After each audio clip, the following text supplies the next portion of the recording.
Little Ray Home in the West. Photoplay, June 1922. Just a cottage in the California hills, but it's good enough for Charlie and Cora. Perhaps the one actor's estate in Beverly Hills that has never before been photographed. Here, the retiring Rays are viewing their domain from the formal back garden. Their house is white plaster with a dark green roof. Their dining room, considered by artists and designers one of the most beautiful in America. The colors are pistachio green and pale violet. The mirrors are really panel doors opening into the hall.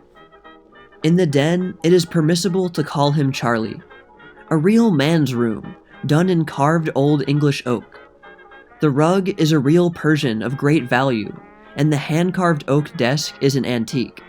The curtains are a pale gold. A panorama of Hollywood from the Japanese house that tops a hill overlooking the famous California suburb. Here you have a view which includes practically all of the cinema community. This hilltop must provide the Rays with a satisfying sort of all the world at our feet feeling. In the distance lies the mountain-rimmed city of Los Angeles, gleaming in the bright sunshine. Mrs. Charles Ray, formerly Cora Grant, in her favorite corner of the garden. This garden is the Rays' particular hobby. The iron lilies of the fountain contain electric globes. Don't overlook Whiskers, an actor of reputation. In the Japanese tea house, a decidedly futuristic room, in black patent leather and red enamel. The floor is of black linoleum. The Rays entertain here informally a great deal in the summertime. A glimpse of the lady of the house, in her very French boudoir. The silken draperies are in all the pastel shades. Notice the vase of ostrich plumes and the basket of ribbon flowers. Furniture is gilt with satin upholstery. A Bit of Spain and Hollywood. Photoplay, June 1924. Dios Dorados, Golden Days. Thomas H. Ince's new home, a true Spanish hacienda. The long house, with its brilliant roof, dominates the entire ranch. A corner of the living room, showing the novel grill. Vivid tiles ornament the flagstone base and steps. The sunlit patio, with its floor of broken flags, lends a real touch of the old California mission days. The main door, with its huge lock and key, is a replica of those of early times. Come on over. Photoplay, September 1928. Papa Lloyd's birthday gift to little Gloria is a country estate in miniature, with everything but a golf course and polo field. Gloria and her wishing well.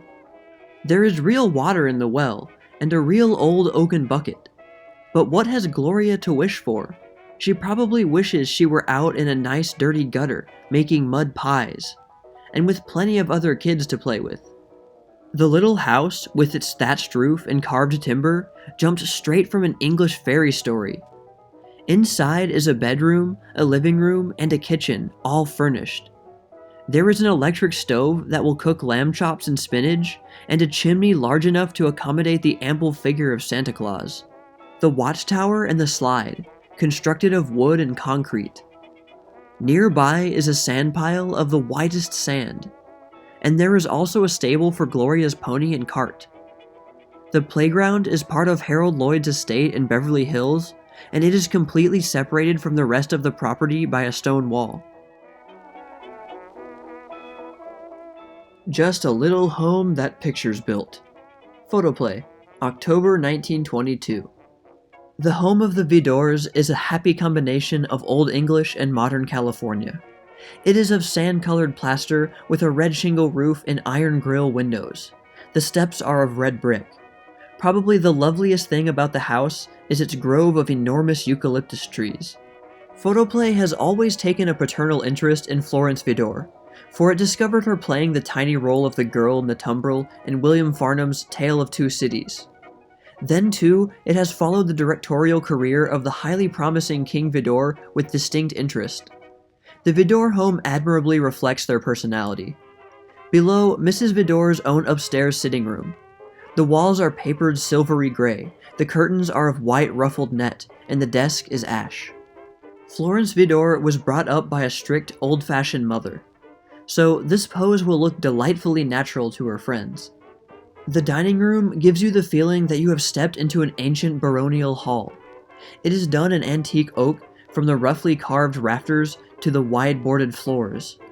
The table and chairs are also of antique oak, but the cathedral window, with a giant eucalyptus tree just outside, is really the artistic triumph of this splendid room. Mrs. Vidor designed every inch of the house herself, and this is her favorite room. Florence Vidor and her small daughter, Suzanne, have started for a stroll in the Hollywood foothills, which are actually a part of their backyard. This charming wall of Old English brick surrounds the house, and the chimney of brick, over which the ivy is just beginning to climb, is both quaint and beautiful. The open windows on the second floor are Mrs. Vidor's sleeping porches. Homes the Movies Built. Photoplay, November 1920. Actors have long been considered a migratory race, nomads wandering from hotel to railroad station in pursuit of the will-o'-the-wisp, public favor. Because of that very fact, they have always been a home-loving people. Every actor has at some time dreamed of settling down on his or her own chicken ranch. The coming of the motion picture brought the actor a chance to build his castles in Spain. The pictures offered a permanent place of abode, and money enough to enable the actor to indulge his passion for home building. As a result, Los Angeles, capital of filmdom, has become a city of beautiful homes. The little chicken ranch of the wanderer's dreams has become a real castle at the touch of the new Aladdin's lamp. How strange are the contradictions of the pictures. Charles Ray, the poor country boy of the screen, designed this home himself. It contains many real antiques and is set in the artistic background of the Beverly Hills. It represents to Ray and his charming wife a real home of dreams, for they have planned it for years, ever since Charles made his first screen success in The Coward.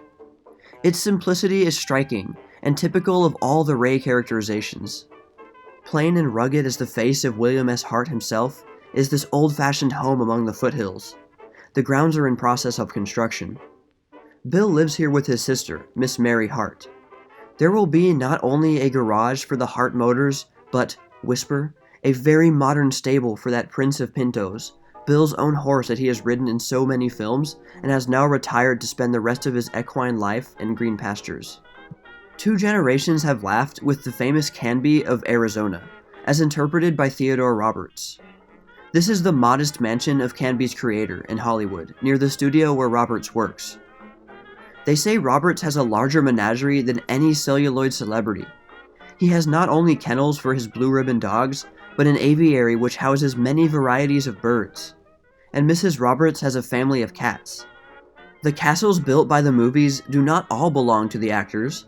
Cecil B. DeMille's mansion on Laughlin Park is one of the showplaces of Los Angeles. It is valued at $250,000. No, this is not a chateau built in the feudal days of France. It is the new home of Sesue Hayakawa, purchased from a wealthy society leader and rearranged for the Japanese star. It is said to be modeled from an ancient French ancestral home, but its furnishings constitute the contributions of many nations. Rare tapestries a museum might envy, fine period furniture, and vases from the Orient make it a veritable treasure house. Tsuru Aoki added to their collection on her recent trip to Japan. Their dog? A Boston Bull. When they are not visiting the King and Queen of England, their Majesties Douglas and Mary Fairbanks, King and Queen of the photoplay, hold court in this chateau in the Beverly Hills. Doug's swimming pool is in the foreground. Mary has said that they have room enough for the largest house party ever assembled, and as a matter of fact, the world-famous newlyweds plan to do a lot of entertaining as soon as they return from their honeymoon. One of the features of the dwelling is a spacious sun parlor. Another, the projection room Mary built so that she could see the films of her friends whenever she pleased. Of course, there are kennels for Doug's dogs. Pauline Frederic's new home is not yet completed. In contrast to some of the structures erected by movie money, this is a gem of architectural beauty. It adjoins the famous Doheny estate. Polly lives here with her mother, who is also her pal, and they love to give wonderful dinner parties, to which some of the most celebrated stars of the screen are bidden, and most of them come. No, Louise Glaum does not live in a spiderweb, as you may have thought. The trail of the vamp has led to the beautiful country home pictured on the left, with an old mill adding a quaint, picturesque touch to the spacious grounds. The Glaum place has perhaps the most old-fashioned atmosphere of any of the celluloid palaces. Louise has to perform in elaborate boudoir sets at the studio all day, and naturally she enjoys the spacious grounds which remind one of the old homestead. She can ride and swim and tennis, all within her own domain. Nice, isn't it? Not listed in the guidebooks. Photoplay, August 1921. Hidden away in the Hollywood Hills are homes the tourist seldom sees. A lot of Hollywood scenery, so much of it that it is very difficult to photograph Rex Ingram's hillside bungalow at all. It isn't a regulation movie palace, the home of the young director of The Four Horsemen, but it's comfortable. We understand the bungalow may have a new mistress before long if Alice Terry decides to become Mrs. Ingram. The home of Mary McLaren, Catherine MacDonald, and their mother. Mary built it several years ago in the fashionable Wilshire district of Los Angeles. Who would suspect from its demure exterior that it sheltered two world-famous film stars? Not the tourist from Iowa. If you see a picture of this home captioned as belonging to any motion picture star, somebody lied. While it has been reported the property of everybody from Mary Pickford to Ben Turpin, it really belongs to two old bachelors named Bernheimer. The quiet, unpretentious home of a princess of thrillers. Ruth Rowland's white plaster California home might belong to any prosperous merchant with a bridge-playing wife and 3 lovely children. Instead, it provides just the right atmosphere of relaxation after Ruth's strenuous studio days. Another home so successfully hidden that the Rubberneck men seldom take the trouble to point it out at all. It's Jesse Lasky's vine-covered dwelling. Lasky is vice president of Paramount, you know. The house Viola Donna built for her mother and father not long ago in Beverly Hills, where many other celluloid celebrities live. Directly above, the swimming pool in the Donna place, which is one of the largest private pools in the West. It is the scene of many gay summer parties. The home of James Cruz, Lasky director, and his wife, Marguerite Snow, is really a charming place, if one could only see it. It occupies the top of a little hill all its own in Hollywood, the particular province of little Peggy Snow Cruz, who is, incidentally, quite a big girl by now. You would rather expect Colleen Moore to live in a real home-like place like this one, wouldn't you? Miss Moore built it for her mother after she graduated from Christie Comedies to be a dramatic star under Marshall Nealon's direction. The cottage doesn't look much like the Queen of Sheba's palace, but Betty Blythe, who played that historic lady, wouldn't trade this little bungalow in the Hollywood Hills for any royal dwelling. Her husband, Paul Scardon, lives here too. Elliot Dexter's new home was built by Carrie Jacobs Bond, the composer, who wrote The End of a Perfect Day. She called this house the end of the road because it symbolized the realization of all her dreams. It meets all of Elliot's requirements too.